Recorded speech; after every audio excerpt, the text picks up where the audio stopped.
নমস্কাৰ মই প্ৰণীতা লৈছো ৰাজ্যৰ লাখ লাখ লোকৰ বাবে এটা ভাল খবৰ নতুনকৈ ৩,৮৮,০০০ লোকে লাভ কৰিব চৰকাৰী ঘৰ আৰু তাৰ বাবে দিয়া হ'ব তেওঁলোকক টকা ১.৫ লাখ টকা পৰ্যন্ত প্ৰতিটো পৰিয়ালে লাভ কৰিব বুলি জানিব পৰা গৈছে ইতিমধ্যে তালিকা সাজু কৰা হৈছে আপুনি যদি এতিয়ালৈকে চৰকাৰী ঘৰ লাভ কৰা নাছিল তেনেহলে নেক্সট তালিকাত আপুনি আছে কাৰণ সমগ্ৰ অসমত কোনো কেঁচা ঘৰ নাথাকিব বুলি প্ৰতিশ্ৰুতি দিছিল মুখ্যমন্ত্ৰী ডক্টৰ হিমন্ত বিশ্ব শৰ্মাই আৰু ইয়াৰ পাছতে কেন্দ্ৰীয় মন্ত্ৰীগৰাকী আহি প্ৰতিশ্ৰুতি দি থৈ গৈছে অসমৰ প্ৰতিটো পৰিয়ালে লাভ কৰিব চৰকাৰী ঘৰ প্ৰতিটো দুখীয়া পৰিয়ালে যিসকল লোকে এতিয়ালৈকে পকী ঘৰ বনাব পৰা নাই তেওঁলোকে ঘৰ পাব আৰু নতুন তালিকাত ৩,৮৮,০০০ লোকৰ নাম আছে আৰু তেওঁলোকে চৰকাৰী ঘৰৰ বাবে টকা লাভ কৰিব ১.৫ লাখ টকা পৰ্যন্ত তেওঁলোকক দিয়া হ'ব বুলি জানিব পৰা গৈছে আৰু ৭টা নতুন নিয়ম আছে এই ৭টা নিয়মেৰে আপুনি এতিয়াই আবেদন কৰক যদি আপুনি এতিয়ালৈকে আবেদন কৰা নাই আপুনি যদি প্ৰকৃতাৰ্থত দৰিদ্ৰ বা নিম্ন মধ্যবিত্ত পৰিয়ালৰ হয় আপুনি আবেদন কৰিব পাৰিব চৰকাৰী পকী ঘৰৰ বাবে আৰু আপুনি যদি যোগ্য বিবেচিত হয় তেনেহলে আপুনি লাভ কৰিব চৰকাৰী ঘৰৰ বাবে টকা আৰু তাৰ বাবে আপোনাক কিছুমান নথিপত্ৰৰ প্ৰয়োজন হ'ব কি কি নথিপত্ৰ লাগিব আপুনি কেনে ধৰণে আবেদন কৰিব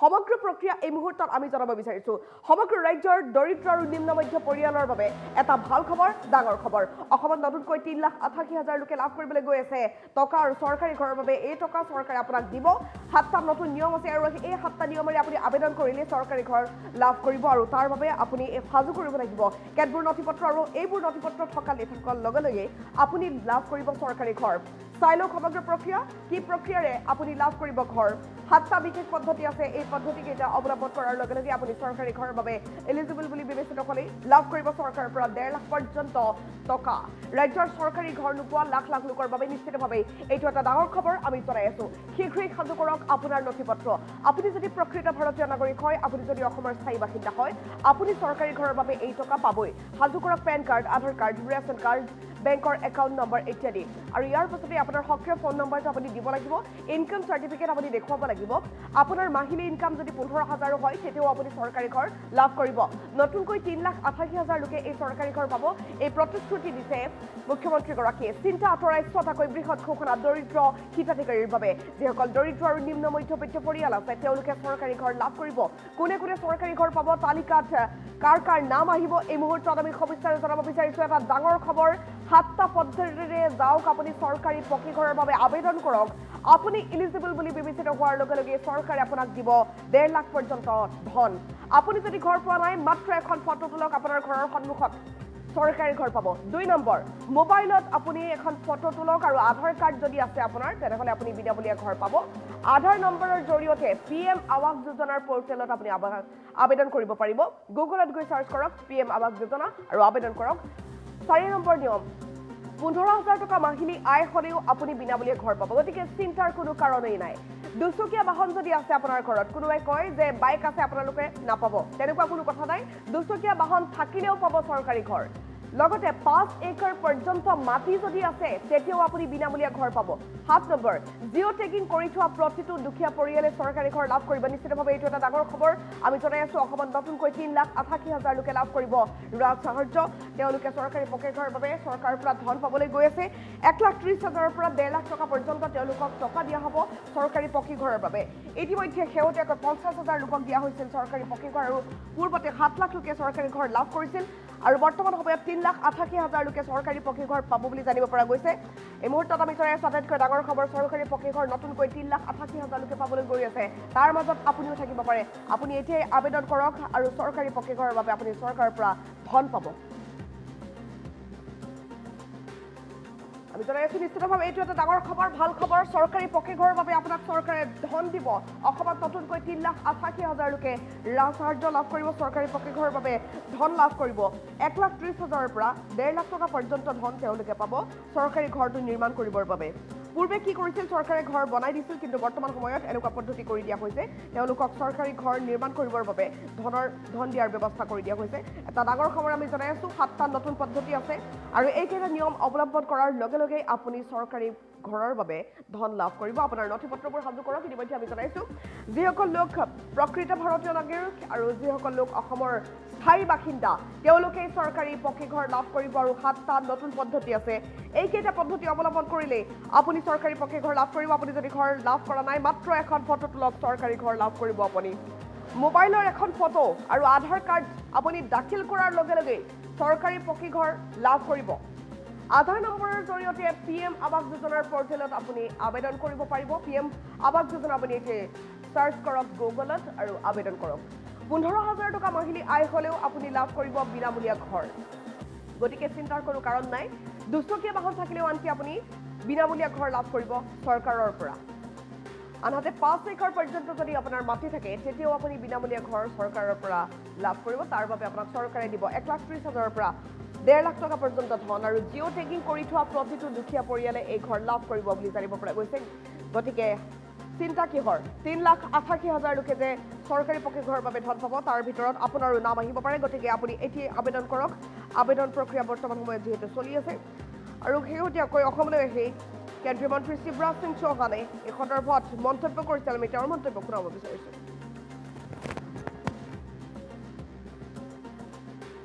आपके पास मोबाइल होना चाहिए, आधार नंबर होना चाहिए। उस आधार नंबर को लॉगिन कीजिए और अपना फोटो खींच लीजिए, अपडेट कर दीजिए। वो पूरा का पूरा जो ऐप है उसमें जानकारी का जो कॉलम है वो खुल जाएगा और उसको आप भर दीजिए। 15,000 रुपए तक भी हर महीना कमाए तो भी मकान उनको दिए जाएंगे। सर्वे में उनका नाम जोड़ा जाएगा। एक बात और थी पुराने सर्वे में कि अगर किसी के पास मोटरसाइकिल 2 व्हीलर अगर है तो उसको मकान नहीं दिया जाएगा। अब 2 व्हीलर तो हर एक के पास है। गरीब भी मजदूरी करने जाता है तो आजकल तो मोटरसाइकिल पर बैठ के ही जाता है, तो 2 व्हीलर में तो कई बाहर हो जाएंगे। इसलिए हमने फैसला किया है कि 2 व्हीलर जिसके पास होंगे उसको भी मकान दिया जाएगा। और तीसरी चीज, और छोटे छोटे किसानों ने क्या, उनका क्या दोष है?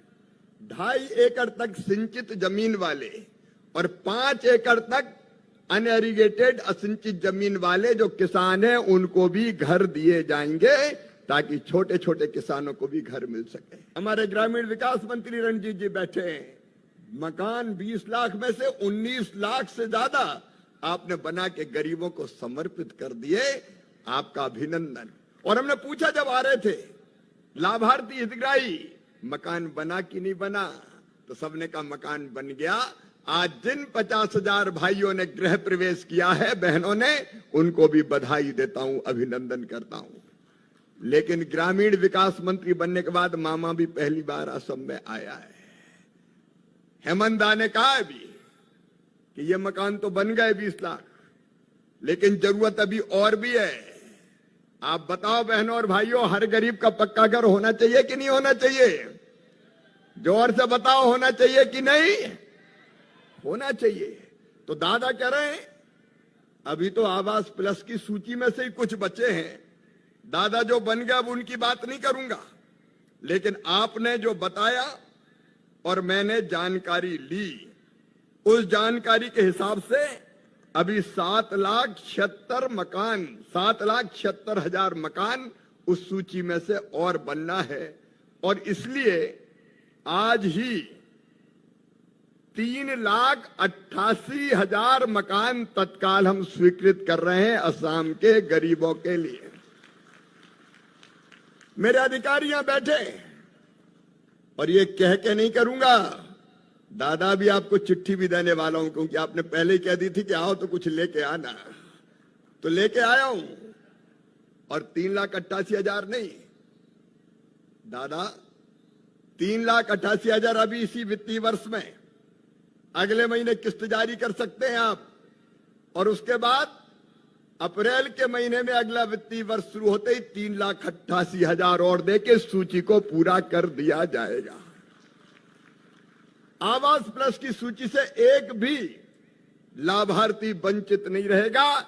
हेमंत विश्व शर्मा जी के नेतृत्व में प्रधानमंत्री जी के आशीर्वाद से यह चमत्कार होगा। इतने मकान एक साथ कभी नहीं बने। और इतना और बताता हूं कि इन दोनों में पैसा कितना लगेगा। आज जो मकान हम देंगे, जो मैंने घोषित किया है, उसमें 9,726 करोड़ रुपए की कुल राशि लगेगी, दोनों मिला के आज के। और जो मैंने अनाउंस किया अगले वित्तीय वर्ष के 16,159 करोड़ रुपया खर्च किया जाएगा गरीबों के मकान बनाने के लिए। और दादा, इसमें से 90% केंद्र सरकार का, 10% आपका, थोड़ा हमारा थोड़ा तुम्हारा, गरीबों का घर बन जाएगा, उनकी जिंदगी सफल और सार्थक हो जाएगी। लेकिन दादा यहीं तक नहीं रुके, उन्हें कहा भी तो कई रह गए, सर्वे में नाम छूट गए। तो मेरे बहनों और भाइयों, आप भी ध्यान से सुनना और बाकी को सुना भी देना कि जो मकान बचे हैं, प्रधानमंत्री जी ने तय कर लिया है। सरकार बनते ही तीसरी बार उन्होंने ये तय किया था कि गरीबों के लिए 3 करोड़ घर और बनाए जाएंगे, 1 करोड़ शहर में और 2 करोड़ गांव में। तो जो छूट गए, बताओ भी छूट गए कि नहीं? कई लोग छूटे हैं कि नहीं? कई लोग छूटे हैं। तो अब जो छूटे हैं वो भी नहीं छूटेंगे। अब नया सर्वे शुरू किया जा रहा है, फिर से जो छूट गए हैं उनका नाम जोड़ने के लिए नया सर्वे। और नए सर्वे में भी 3 संशोधन किए हैं। दादा, 3 संशोधन किए हमने। रंजीत जी भी सुन रहे हैं। नंबर 1, यहां लखपति दीदी अभियान चल रहा है। पहले पीएम आवास योजना में यह तय कर दिया था कि 10,000 रुपया हर महीने से ज्यादा जिसकी आमदनी होगी उसको मकान की पात्रता नहीं रहेगी।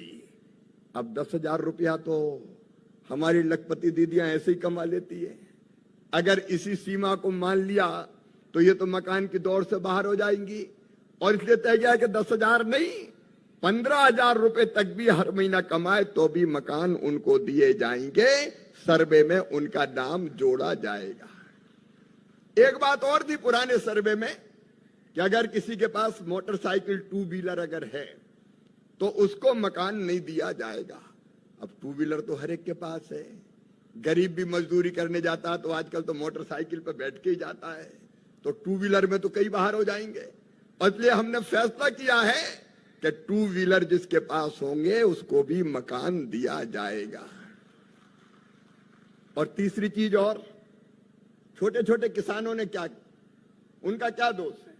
2.5 एकड़ तक सिंचित जमीन वाले और 5 एकड़ तक अनएरिगेटेड असिंचित जमीन वाले जो किसान हैं उनको भी घर दिए जाएंगे ताकि छोटे छोटे किसानों को भी घर मिल सके। अब ये 3 शर्तें और हटा के अब हम सर्वे करेंगे। लेकिन दादा सही सही बोलते हैं, कोई चीज छुपाते नहीं है। उन्होंने कहा कि कई बार नीचे जो सर्वे करने टीम जाती है वो ही गड़बड़ कर देती है। अब ये गड़बड़ बिल्कुल निर्मूल होनी चाहिए और उसके लिए 2 काम हम कर रहे हैं। एक तो सर्वे करता है अमला, मतलब रेवेन्यू का हो, पंचायत ग्रामीण विकास का हो। लेकिन अब हितग्राही जिसके पास घर नहीं है, कच्चा घर है, वो खुद भी सर्वे कर सकता है। मेरी बात सुनी कि नहीं आपने? खुद भी सर्वे कर सकता है। नहीं, कई के नाम छोड़ देते हैं। कई तरह के परिवर्तन हमने किए थे। जैसे टीन की पहले छत होती थी तो कहते थे इसको मकान नहीं मिलेगा तो पक्का है, वो भी अब कच्चे की श्रेणी में है, उसमें भी कई मकान मिले। लेकिन मैं सर्वे की बात कर रहा था। आपके पास मोबाइल होना चाहिए, आधार नंबर होना चाहिए। उस आधार नंबर को लॉगिन कीजिए और अपना फोटो खींच लीजिए, अपडेट कर दीजिए। वो पूरा का पूरा जो ऐप है उसमें जानकारी का जो कॉलम है वो खुल जाएगा और उसको आप भर दीजिए। मतलब मेरी आमदनी 15,000 रुपए से ज्यादा नहीं है। जो भी शर्तें हैं उनको आप खुद भर दीजिए तो आपका सर्वे की सूची में नाम आ जाएगा। कोई का नाम नहीं छूटेगा। आप अपने मोबाइल से अपना स्व सर्वे, सेल्फ सर्वे कर सकते। आगे जाके अगर मुझे 6 लाख घर मिल जाता हूं तो पहला चरण में जितना आवास का जिओ टैगिंग हुए थे সকলোৱে একোটাকৈ ঘৰ পাই যাব। অৰ্থাৎ আজি আমাৰ অসমৰ কাৰণে আৰু যদি আমি 6 লাখ ঘৰ পাওঁ তেতিয়াহলে যিসকলে জিঅ' টেগিং কৰি থৈ দিছিলে সকলোৱে ঘৰ পাবলৈ সক্ষম হ'ব। যে আজি 50,000 মানুহে ঘৰ পাইছে, যাৰ ঘৰৰ ওপৰত এখন ছাদ নাছিলে, আজি তেওঁলোকে 1,30,000 শৌচাগাৰ আজি এমৰেগাত নিজে কাম কৰিছে, তেওঁলোকে আজি ঘৰ পাইছে। প্ৰধানমন্ত্ৰী মোদী ডাঙৰীয়া প্ৰধানমন্ত্ৰী হোৱাৰ পিছত অসমৰ 20 লাখ মানুহে এতিয়ালৈকে ঘৰ পাইছে। 20 লাখ মানে আপোনালোকে চিন্তা কৰক যে আমাৰ অসমত যিমান দুখীয়া মানুহ আছে 35 লাখ দুখীয়া মানুহৰ ভিতৰত 35 লাখ দুখীয়া পৰিয়ালৰ ভিতৰত 20 লাখ দুখীয়া পৰিয়ালে ঘৰ পাইছে।